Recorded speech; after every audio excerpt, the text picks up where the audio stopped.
మన స్కిన్తో పాటు మన హెయిర్కి పోషణ కూడా చాలా అవసరం అండి. దానికోసం మనం రెగ్యులర్గా కాకపోయినా కనీసం వారానికి ఒకసారి ఇలాంటి ఏదో ఒకటి మీ హెయిర్కి అప్లై చేసుకుంటూ ఉన్నారంటే మీ హెయిర్ అనేది హెల్తీగా ఉంటుంది, అలాగే సాఫ్ట్ అండ్ స్మూత్గా ఉంటుందండి.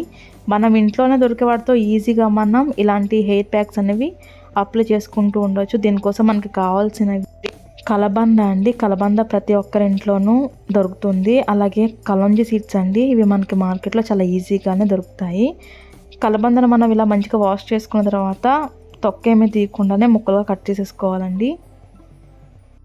ఈ కలబంద వల్ల ఏంటంటే మన హెయిర్ అనేది ఒత్తుగా పెరగడమే కాకుండా సాఫ్ట్గా సిల్కీగా ఉంటుందండి, ఆరోగ్యంగా ఉంటుంది.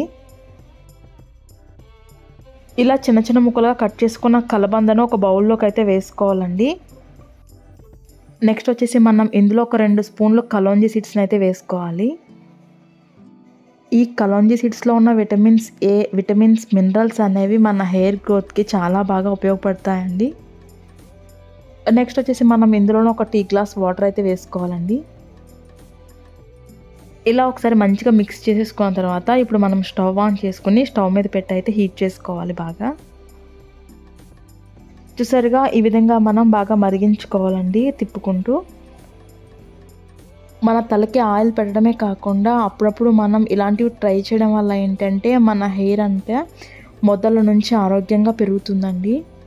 అలాగే జుట్టు ఊడిపోవడం సమస్య నుండి కూడా మనకి రిలీఫ్ అనేది దొరుకుతుందన్నమాట. ఇలా కలర్ చేంజ్ అయిపోయిన తర్వాత మనం ఇప్పుడు స్టవ్ ఆఫ్ చేసేసుకోవాలి. స్టవ్ ఆఫ్ చేసేసుకున్న తర్వాత కొంచెం చల్లారిన తర్వాత మనం వీటిని సెపరేట్ ఫిల్టర్ చేసేసుకోవాలండి. ఓన్లీ వాటర్ మాత్రమే తీసుకోవాలి. ఇలా రెడీ చేసుకున్న ఈ వాటర్లో ఏంటంటే మనం ఇప్పుడు మీరు ఏ షాంపూని యూజ్ చేస్తారో ఆ షాంపూని అయితే ఒక స్పూన్ని కలుపుకోవాలి బాగా. ఇలా బాగా కలిపేసుకున్న తర్వాత ఈ వాటర్తో అయితే మీరు హెడ్ బాత్ చేసుకోండి. చాలా మంచి రిజల్ట్ ఉంటుందండి. ఇది చాలా బాగా వర్క్ అవుతుంది. జుట్టు రాలిపోవడం ఇలాంటి సమస్యలు కూడా పోతాయి అన్నమాట.